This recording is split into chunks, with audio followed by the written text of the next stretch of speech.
All right, and now we move to the featured bout of the evening in the UFC's middleweight division. And what I believe to be probably everybody's most look forward to fight on the card, or the most look forward to fight on the card in general. It's a battle in the UFC's middleweight division between the number 4 ranked Sean Tarzan Strickland, who comes into the fight with a record of 25 victories and 3 defeats, going up against the UFC newcomer and a newcomer to mixed martial arts with the training partner in Glover Teixeira. He's 5-1 as a professional mixed martial artist, but 33-7 as a professional kickboxer. The former Glory light heavyweight and middleweight champion in Alex Pohatan Pereira, who is also the only man to hold 2 victories in kickboxing, one via knockout and one via decision, over the man competing in the main event that evening, or the main event of UFC 276 in Israel, the last style bender Adesanya. So Alex Pohatan Pereira versus Sean Tarzan Strickland. Can Pereira make his way into the top 5 and get the title shot next? Or will Strickland derail the hype and put the trilogy on ice inside the UFC? We're about to find out this Saturday.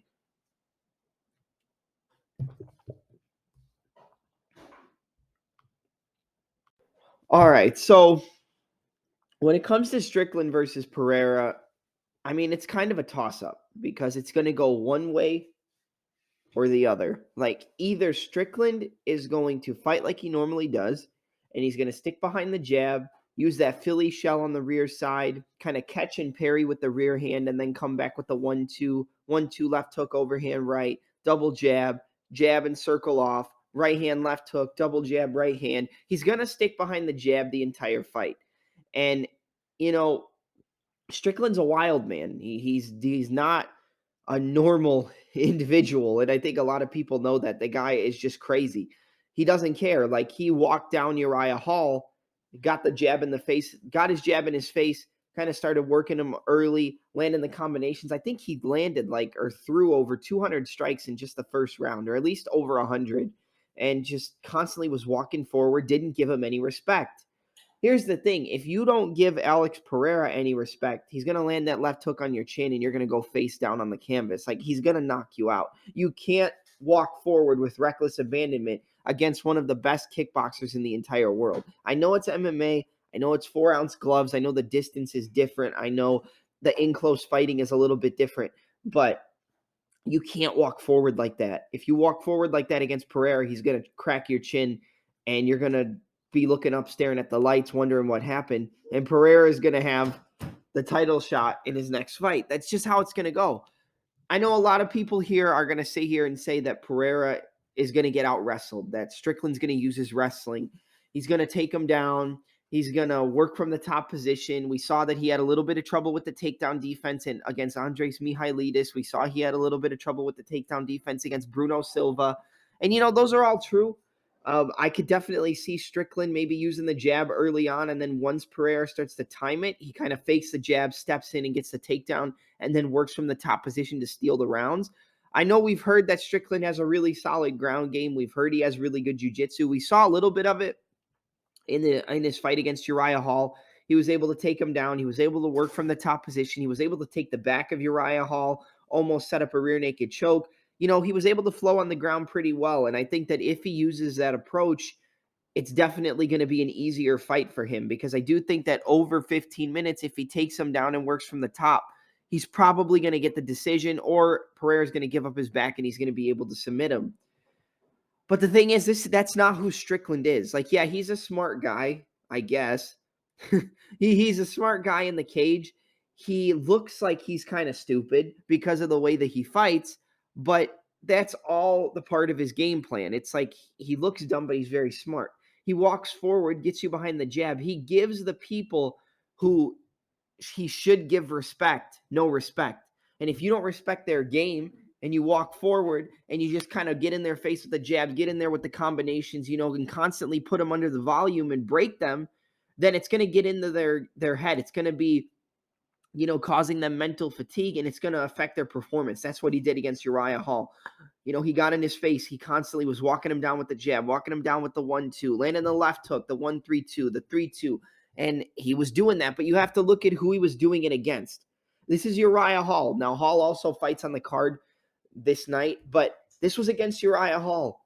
That's a guy who we know has been broken before, a guy who we know has kind of been a head case in terms of his MMA career. We thought he was going to come off the Ultimate Fighter with that spinning wheel kick KO and be the next Anderson Silva. We thought he was going to go on to defeat Anderson Silva, and he did later in his career, but it wasn't at the point when we thought it was going to happen. And the thing is, Hall is a guy that if you pressure him and get in his face, you're going to break him. That's always been how he is. So Strickland doing that to Hall, it was impressive. It was impressive that he stuck behind his jab. It was impressive that he outstruck him. But he got in the face and bullied Uriah Hall. And we've seen in the past that Uriah Hall can be bullied. I'm sorry, but you're not going to bully Alex Pereira. The guy has awkward angles with his punches. He's got a phenomenal left hook. Like I said, probably the best left hook in combat sports. He can land those combinations. He rips the left hook to the body. Jab, left hook to the body, left hook up to the head, and a right low kick. 1, 2, 3, hook to the body, right low kick, come back, cross hook. He lands the combinations at awkward angles, and that's going to be something that with the Philly shell style and the catch and shoot style of a Sean Strickland, he's going to be there to get caught because Strickland is not going to move his head. He has no sense of head movement. Everything that Strickland does is using his jab to keep you at a distance, catching your shots on his lead shoulder, or parrying it with the rear hand, coming back with the 2-3. Parry it with the rear hand, come back with the jab. Catch and shoot, catch and shoot. That's everything that Sean Strickland does. He uses good left high kicks. Sometimes he can mix up his combinations, 3, 4, 5 punches and land a lead high kick. I'm sorry, but if you get in the face of Alex Pereira, over a 15-minute fight, he's going to crack you on the chin and he's going to catch you. And I know Strickland's a good striker. He's a great boxer. But you know what else comes with a boxing style? A very narrow stance. You know what else happens when people are narrow stanced in MMA? They get their lead leg kicked off their body. And when you're going up against Alex Pereira, who is, again, one of the best kickboxers in all of MMA, one of the best kickboxers in the world. Like I said, 2 victories over Israel Adesanya, a KO and a decision.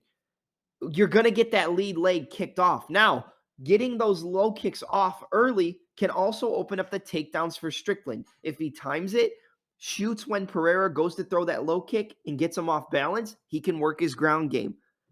I know that people are saying Strickland's good pressure fighter. Strickland's going to wrestle. Strickland's going to get in his face and take him down. He's going to get on the top. He's going to win the rounds. That's the smart thing to do. But like I said, Strickland is a good fighter. He's a smart guy, like inside the cage in terms of a fight IQ aspect, but he also likes a brawl. He likes to prove you wrong. He likes to get in your face. He likes to pressure you. And can he do that against Pereira? I do think there are opportunities because we've seen in the fights with Alex Pereira, like against Bruno Silva and against Andres Mihailidis, but more the Bruno Silva fight.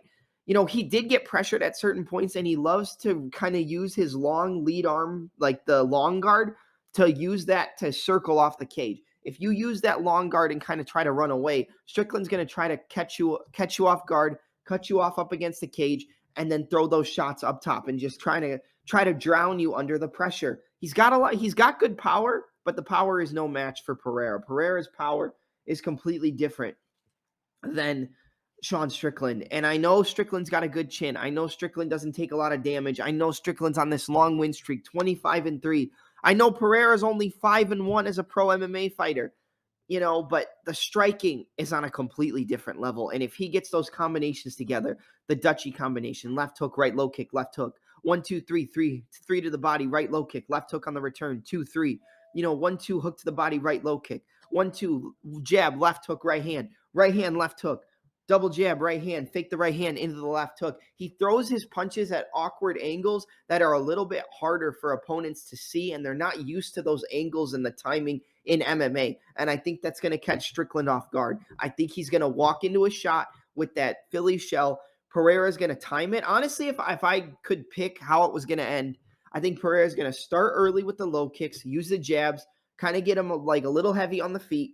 Strickland's going to get a little pissed off. He's going to walk forward. He's going to be like, well, I'm going to take you the fuck out. He's going to come forward and he's going to try to get in his face. When he throws that jab, Pereira's going to slip it off the center line with the left hook. Boom, catch him off a jab, drop him, jump on him, and get the finish. I'm going to go with Alex Pereira to defeat the number 4 ranked Sean Tarzan Strickland. And via knockout. I think that left hook's going to be there. I think he's going to start low, work low, and come up high. So he's going to low kick, shot to the body, up top to the head. He's going to work on the different levels throughout the fight for as long as it lasts. And with the Philly shell style and the lack of head movement, he's going to time one of those jabs, slip outside, and come over the top with a left hook, crack the chin of Strickland, and knock him out. So my pick is Alex Pohatan Pereira to defeat the number 4 ranked Sean Tarzan Strickland via a second round knockout, timing a left hook off the jab of Strickland.